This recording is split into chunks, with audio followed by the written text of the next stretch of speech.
വിവോയുടെ Vivo X100 Pro 5G എന്ന പുതിയൊരു smart phone ഇപ്പം ഇന്ത്യൻ മാർക്കറ്റിൽ ലോഞ്ച് ചെയ്തിട്ടുണ്ട്. ഈ ഒരു സ്മാർട്ട് ഫോൺ 90,000 രൂപ പ്രൈസ് റേഞ്ചിലാണ് വരുന്നത്. ഈ ഒരു വീഡിയോയിൽ നമ്മൾ നോക്കാൻ പോകുന്നത് വിവോ X100 Pro 5G എന്ന ഫോണിന്റെ ഒരു സ്പെസിഫിക്കേഷൻ അനാലിസിസ് ആണ്. വീഡിയോ തുടങ്ങുന്നതിന് മുമ്പ് പറയാനുള്ള ഒരു കാര്യം എന്താ വെച്ചാൽ, നിങ്ങൾ ടെക് വാർത്തകൾ ഫോളോ ചെയ്യാൻ താല്പര്യമുള്ളവരാണെന്നുണ്ടെങ്കിൽ നമ്മുടെ വാട്സ്ആപ്പ് ചാനലിലോ അല്ലാന്നുണ്ടെങ്കിൽ ടെലഗ്രാം ചാനലിലോ ജോയിൻ ചെയ്യാവുന്നതാണ്.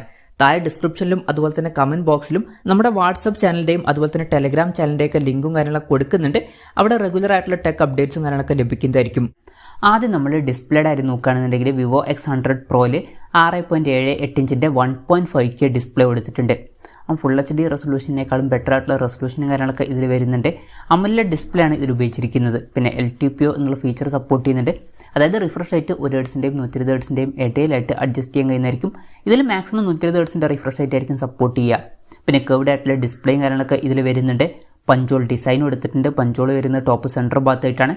അത്യാവശ്യം കൂടിയ 3000 നിറ്റ്സിന്റെ പീക്ക് ബ്രൈറ്റ്നസും കാര്യങ്ങളൊക്കെ ഇതിൽ വരുന്നുണ്ട്. പിന്നെ 2160 ഹെർട്സിന്റെ PWM ഡിമ്മിംഗ് എന്നുള്ള ഫീച്ചറും ഇതിൽ കൊടുത്തിട്ടുണ്ട്. അപ്പോൾ ഡിസ്പ്ലേ ഫീച്ചേഴ്സ് മൊത്തത്തിൽ നോക്കുകയാണെന്നുണ്ടെങ്കിൽ അത്യാവശ്യം തിരക്കേടില്ലാത്ത നല്ല ഡിസ്പ്ലേ ഫീച്ചേഴ്സും കാര്യങ്ങളൊക്കെ ഈ ഫോണിൽ വരുന്നുണ്ട് എന്ന് പറയാവുന്നതാണ്. പിന്നെ വിവോ X100 എന്ന ഫോണിലും ഇതേ സെയിം ഡിസ്പ്ലേ ഫീച്ചേഴ്സും കാര്യങ്ങളൊക്കെ തന്നെയാണ് കൊടുത്തിട്ടുള്ളത്. In display finger print sensor ഈ ഫോണിൽ വരുന്നുണ്ട്. ഫോണിന്റെ വെയിറ്റ് വരുന്നത് 225 ഗ്രാമാണ്. അപ്പം അത്യാവശ്യം വെയിറ്റ് ഉള്ള ഒരു ഫോണാണ്. തിക്നെസ് വരുന്നത് 8.91 mm ആണ്. പിന്നെ IP68 റേറ്റിംഗ് സപ്പോർട്ട് ചെയ്യുന്നുണ്ട്. അപ്പം ഈ ഫോൺ വാട്ടർ റെസിസ്റ്റൻറ്റും അതുപോലെ തന്നെ ഡസ്റ്റ് റെസിസ്റ്റൻറ്റുമാണ്. അത് നല്ലൊരു കാര്യം തന്നെയാണ്. ഫ്ലാഗ്ഷിപ്പ് ലെവലിൽ വരുന്ന ഫോണുകൾക്കൊക്കെ വേണ്ട ഒരു ഫീച്ചറാണിത്. പിന്നെ ഈ ഫോണിൻ്റെ ആസ്ട്രോയിഡ് ബ്ലാക്ക് എന്നീ കളർ വേരിയൻ്റാണ് ഇപ്പോൾ ലോഞ്ച് ചെയ്തിരിക്കുന്നത്. പ്രോസസ്സറിൻ്റെ കാര്യത്തിലോട്ട് വരികയാണെന്നുണ്ടെങ്കിൽ MediaTek Dimensity 9300 എന്ന പ്രോസസ്സർ ഇതിൽ കൊടുത്തിട്ടുണ്ട്. ഇത് MediaTekന്റെ ഏറ്റവും ലേറ്റസ്റ്റ് ആയിട്ടുള്ള ഫ്ലാഗ്ഷിപ്പ് പ്രോസസ്സറാണ്. അപ്പം ഒരു ഫ്ലാഗ്ഷിപ്പ് പ്രോസസ്സർ തന്നെ ഇതിൽ വരുന്നുണ്ട്. അപ്പം നല്ലൊരു പ്രോസസ്സറും ഇതിൽ വരുന്നുണ്ട് എന്ന് പറയാവുന്നതാണ്. 5G സപ്പോർട്ടും കാര്യങ്ങളൊക്കെ വരുന്നുണ്ട്. പിന്നെ ഈ ഫോണിൻ്റെ ബേസ് വേരിയൻറ്റിൽ തന്നെ 16 GB റാം വരുന്നുണ്ട്. അത് കൂടാതെ ബേസ് വേരിയൻറ്റിൽ തന്നെ 512 GB ഇന്റേണലും വരുന്നുണ്ട്. LPDDR5Xന്റെ റാമും UFS 4.0 സ്റ്റോറേജ് ടൈപ്പും ഈ ഫോണിൽ കൊടുത്തിട്ടുണ്ട്. പിന്നെ IR ബ്ലാസ്റ്റർ എന്നുള്ള ഫീച്ചർ ഇതിൽ വരുന്നുണ്ട്.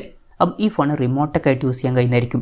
NFC എന്നുള്ള ഫീച്ചർ ഇതിൽ സപ്പോർട്ട് ചെയ്യുന്നുണ്ട്. പിന്നെ സ്റ്റീരിയോ സ്പീക്കേഴ്സും കാര്യങ്ങളൊക്കെ ഈ ഫോണിൽ വരുന്നുണ്ട്. ആൻഡ്രോയിഡ് 14 ബേസ് ആയിട്ടുള്ള സോഫ്റ്റ്വെയർ തന്നെ ഇതിൽ കൊടുത്തിട്ടുണ്ട്. ആൻഡ്രോയിഡ് 14 ബേസ് ആയിട്ടുള്ള ഫൺ ടച്ച് OS സോഫ്റ്റ്വെയർ ആണ് ഈ ഫോണിൽ വരുന്നത്. ഇനി ക്യാമറയുടെ കാര്യത്തിലോട്ട് വരികയാണെന്നുണ്ടെങ്കിൽ ഫോണിൻ്റെ പിന്നിൽ ട്രിപ്പിൾ ക്യാമറ സെറ്റപ്പ് കൊടുത്തിട്ടുണ്ട്. 50 മെഗാ പിക്സലിലെ f1.75 പേഴ്സിൽ വരുന്ന മെയിൻ ക്യാമറ സെൻസറാണ് ഈ ഫോണിൽ വരുന്നത്. ഇത് സോണി IMX 980ന്റെ സെൻസറാണ്. അപ്പം അത്യാവശ്യം നല്ലൊരു സെൻസർ ഇതിൽ കൊടുത്തിട്ടുണ്ട്. 1 ഇഞ്ചിന്റെ സെൻസറാണ്. OSന്റെ സപ്പോർട്ടും കാര്യങ്ങളൊക്കെ ഇതിൽ വരുന്നുണ്ട്. ഇത് കൂടാതെ 50 mega pixel ultra wide angle lens ഈ ഫോണിൽ കൊടുത്തിട്ടുണ്ട്. പിന്നെ മൂന്നാമത് 50 മെഗാ പിക്സൽ ഒരു ടെലിഫോട്ടോ ലെൻസും കൊടുത്തിട്ടുണ്ട്. ഇതിലും OSന്റെ സപ്പോർട്ടും കാര്യങ്ങളൊക്കെ വരുന്നുണ്ട്. അതുപോലെ തന്നെ 4.3x ഒപ്റ്റിക്കൽ സൂമൊക്കെ ഇതിൽ സപ്പോർട്ട് ചെയ്യുന്നുണ്ട്. ഫ്രണ്ടിൽ 32 മെഗാ പിക്സൽ സെൽഫി ക്യാമറയും വരുന്നുണ്ട്. പിന്നെ വിവോയുടെ V3 ചിപ്പും കാര്യങ്ങളൊക്കെ ഇതിൽ വരുന്നുണ്ട്. അപ്പം ഇതുവഴി ക്യാമറ പെർഫോമൻസ് ഒക്കെ ഒന്നും കൂടി ബെറ്റർ ആവുന്നതായിരിക്കും. അപ്പം ഓൺ പേപ്പർ ക്യാമറ സ്പെസിഫിക്കേഷൻ നോക്കുകയാണെന്നുണ്ടെങ്കിൽ വളരെ മികച്ച ഓൺ പേപ്പർ ക്യാമറ സ്പെസിഫിക്കേഷൻ ഈ ഫോണിൽ വരുന്നുണ്ട് എന്ന് പറയാവുന്നതാണ്. പിന്നെ പൊതുവേ വിവോയുടെ X സീരീസിൽ വരുന്ന ഫ്ലാഗ്ഷിപ്പ് ഫോണുകളിൽ വളരെ മികച്ച ക്യാമറ പെർഫോമൻസ് കിട്ടാറുണ്ട്. അപ്പം ഇൻഡസ്ട്രിയിലെ തന്നെ ബെസ്റ്റ് ആയിട്ടുള്ള ഒരു ക്യാമറ പെർഫോമൻസും കാര്യങ്ങളൊക്കെ പൊതുവേ കാണാറുണ്ട്. അപ്പം ഈ ഒരു ഫോണിലും നമുക്ക് അത് എക്സ്പെക്റ്റ് ചെയ്യാവുന്നതാണ്. ഇനി ബാറ്ററിയുടെ കാര്യത്തിലോട്ട് വരികയാണെന്നുണ്ടെങ്കിൽ 5400 mAh ബാറ്ററി ഈ ഫോണിൽ കൊടുത്തിട്ടുണ്ട്. അപ്പം അത്യാവശ്യം നല്ലൊരു ബാറ്ററി കപ്പാസിറ്റി വരുന്നുണ്ട്. പിന്നെ 100 വാട്ടിന്റെ ഫാസ്റ്റ് ചാർജിങ് സപ്പോർട്ടും ഈ ഫോണിൽ വരുന്നുണ്ട്.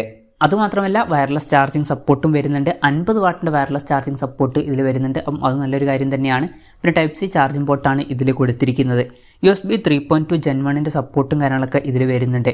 അപ്പം ഈ ഒരു ഫോണിൽ അത്യാവശ്യം നല്ലൊരു ബാറ്ററി സെറ്റപ്പും കാര്യങ്ങളൊക്കെ വരുന്നുണ്ട് എന്ന് തന്നെ പറയാവുന്നതാണ്. അപ്പം ഇതൊക്കെയാണ് ഫീച്ചേഴ്സിനെ പറ്റി പറയാനുള്ള കാര്യങ്ങൾ.